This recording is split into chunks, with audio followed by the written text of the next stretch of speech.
Oh, hey Facebook, welcome back to my channel. I'm just out picking some berries in my backyard here, and a thought occurred to me I wanted to share with y'all. I think a blackberry bush can be a good example of what the church can be like and what we can be like. How do you say that is? Well, I'll explain. A couple reasons. For one, the berry bush obviously makes fruit, and it is usually good and sweet and delicious when it is ripe. And we as Christians and we as the church are called to have fruit of the Spirit, to be kind, generous, loving, compassionate, all of those things. And sometimes we do great, and it's a very sweet fruit we make. Other times, there can be a berry that's not sweet. It's actually rather bitter. It's disgusting. We don't like it at all. And that's like a person who is none of those fruits of the Spirit. They are actually kind of rude, and they are self-centered, and they are unloving, uncaring. Not what Christ points us to be. So there's kind of a allegory to be thought of there. That's true of any fruit producing plant, of course. I picked the blackberry especially, though, for a few reasons. For one, there are these vines like this growing out doing no good. They literally have no fruit. They're just a runner. They're in the way. They have thicker thorns, perhaps. They're not anything that we need. So I come along and I have to clip them off. Well, that I see is having negative attitudes or things as a person, or it could be negative aspects of a church itself. You see, you could have a church that you get down into it and, ooh, nice, delicious fruit. But you don't know it from the get-go because there's all these vines in the way. There's rude people in the church. There's useless programs that don't do any good.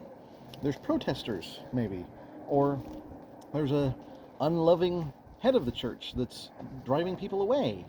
There's an uncaring secretary that's rude on the phone, There's all these things that could be in a good church, because there is good fruit down in here, but you don't know that this is here, because all you see are these brambles and bristles and thistles. Now, if God comes along and cuts out those things, and you take them out of your church or your own life, then, just as the plant is able to put more energy into making better fruits, you are able to make better fruits yourself of the Spirit. The person who was perhaps too addicted to alcohol now can be one running an AA meeting and helping people in need.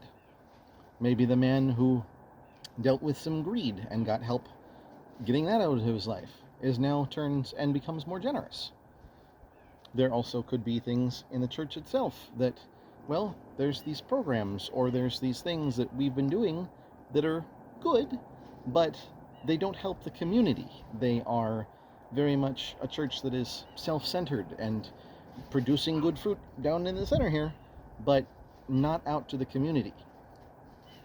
I gave a talk recently about how blackberry bushes relate to churches, and I think about how there's different types of bushes I've seen in the world here.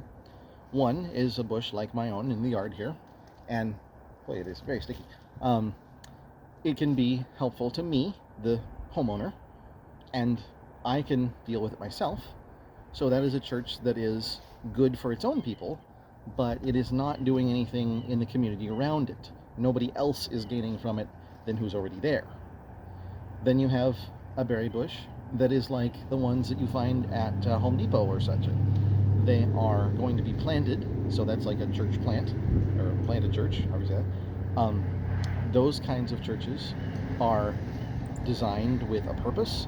They are put somewhere where they are in need, just like a person is specifically going to buy a blackberry bush to put it somewhere where they want it, to provide fruit, shade, cover, restore plant life to a dry area, whatever it is, just like a planted church can restore life to a community and help out where it is planted. Then there are churches, much like the berry vines that I see sometimes growing in a community garden or something like that, where it was built with a purpose, and there are those who take care of it, So there are people in the church that are stewards of that church, but they're not the only people producing fruit or partaking of it.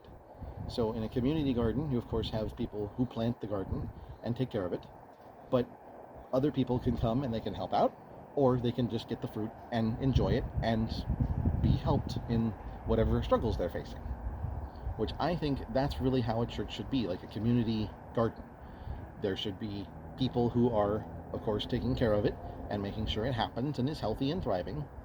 And then the community come in and they can either get help that they need, they can get fed spiritually, whatever other needs that they might be needing that the church could meet. And then if they want to help out, they can, but they don't have to. I know I had another point, but really I just want you to think about how a berry bush or any kind of a plant, think about that when you see one, about the fruit that you are trying to produce yourself. Because as Christians, we are called to do that. There should be love in our relationships. There should be generosity. There should be kindness. I see a lot of, honestly, bad fruit Christians that they say they serve God, sure, but the only things that you know about them are they are very judgmental, they are harsh, they are rude, and they say things like, well, you cannot come to my church because you are not so-and-so. And not true. You know, that's part of what I want to get to too, is don't be so judgmental in outsiders trying to come into your church. Don't put up these barriers to stop them from coming in. Because, yes, they may be dealing with a sin, and maybe that's a big part of their life, but who among us didn't have some kind of a sin when we came to the church? Did anybody come in perfect and then go to church? No, that didn't happen. So, just think about that. I think that's all I've got for now, and I will see you next time. Goodbye.